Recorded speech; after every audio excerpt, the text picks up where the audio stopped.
Hello friends, आप लोग कैसे हैं? उम्मीद करते हैं आप लोग ठीक होंगे, आप लोग हेल्दी होंगे। आज एक क्वेश्चन है स्नैक वेनम के बारे में। जो स्नैक का विष होता है वो हमारी बॉडी पर किस तरह इफेक्ट डालता है, या उस प्रे पर, उस शिकार पर जिसको स्नैक बाइट करता है, तो उसको उसकी बॉडी पर किस तरह का इफेक्ट डालता है ये जो स्नैक का वेनम होता है वो। तो स्नैक का जो वेनम होता है, वेनम एक फ्लूइड होता है, एक लिक्विड होता है, और जो कि एक ग्लैंड होता है, salivary gland, modified salivary gland होता है वो। जो आमतौर से सिलेवरी ग्लैंड होता है वैसा नहीं, वो सिलेवरी ग्लैंड मॉडिफाइड हो जाता है।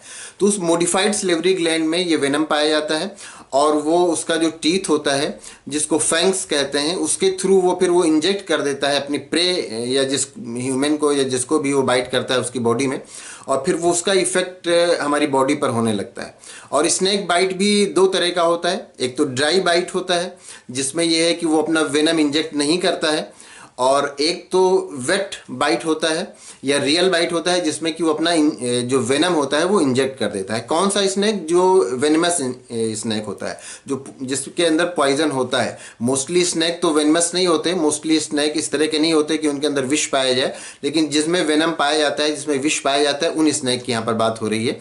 तो ये जो वेनम होता है ये फ्लूइड होता है, और इसमें प्रोटीन होता है। वो प्रोटीन हमारी बॉडी के लिए हार्मफुल होता है। उसके साथ उसमें एंजाइम भी होता है, और ये एंजाइम जो होता है वो उस केमिकल रिएक्शन को एक्सिलरेट करता है, उसको स्पीड देता है, और जो लार्ज मॉलिक्यूल के बीच का जो केमिकल बॉन्ड होता है उसको ब्रेक करने में ये एंजाइम हेल्प करता है। और बहुत सारे एंजाइम्स में हार्मफुल एंजाइम्स भी होते हैं जो कि मसल्स पे इफेक्ट डालते हैं, और बहुत सारे हार्मफुल एंजाइम्स होते हैं जो कि ब्लड प्रेशर को लो कर देते हैं, आरबीसी पे हार्मफुल इफेक्ट डालते हैं, और जो मस्कुलर आपस में कंट्रोल होता है उसको भी वो लूज करते हैं।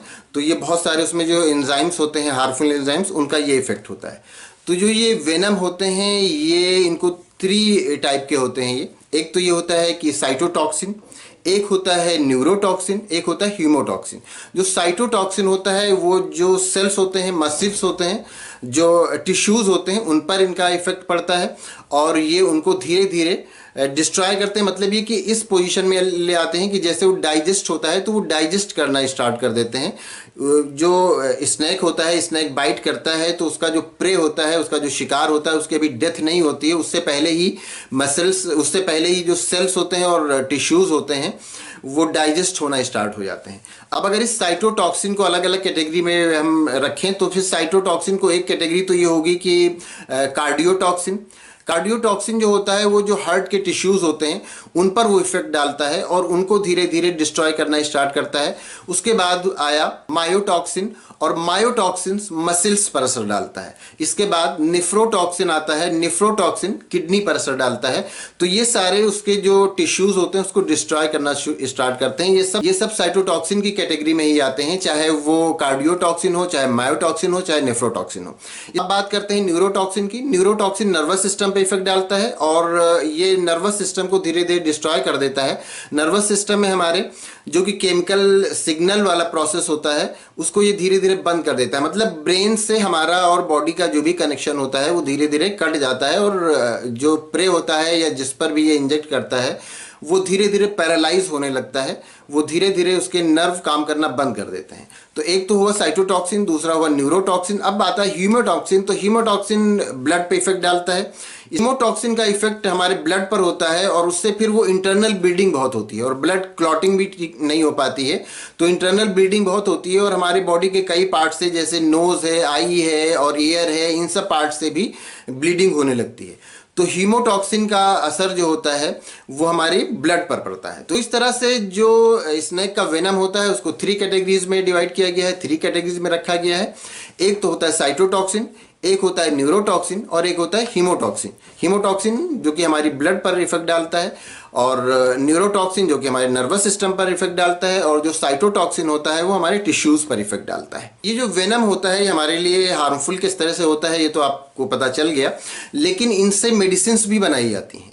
जिस तरह से, जैसे ये हीमोटॉक्सिन ब्लड है, इससे बहुत सारी मेडिसिन बनाई जाती हैं ब्लड प्रेशर की, या ब्लड के जो दूसरे डिसऑर्डर होते हैं उनके लिए उनकी भी मेडिसिन बनाई जाती है। या जो न्यूरोटॉक्सिन होते हैं इनके ब्रेन के बहुत सारी मेडिसिन इनसे बनती है। तो ये मेडिसिन बनाने के काम में भी आती हैं, और एंटी वेनम भी इन्हीं से बनाया जाता है। ये जो वेनम्स होते हैं स्नैक के, इन्हीं से एंटी वेनम भी बनाया जाता है। तो इस तरह से मेडिकल पर्पज से ये यूजफुल भी होती हैं, लेकिन जब ये स्नेक बाइट होता है तो फिर ये हमारे लिए हार्मफुल होती हैं और कई बार हमारे लिए डेडली भी होती हैं।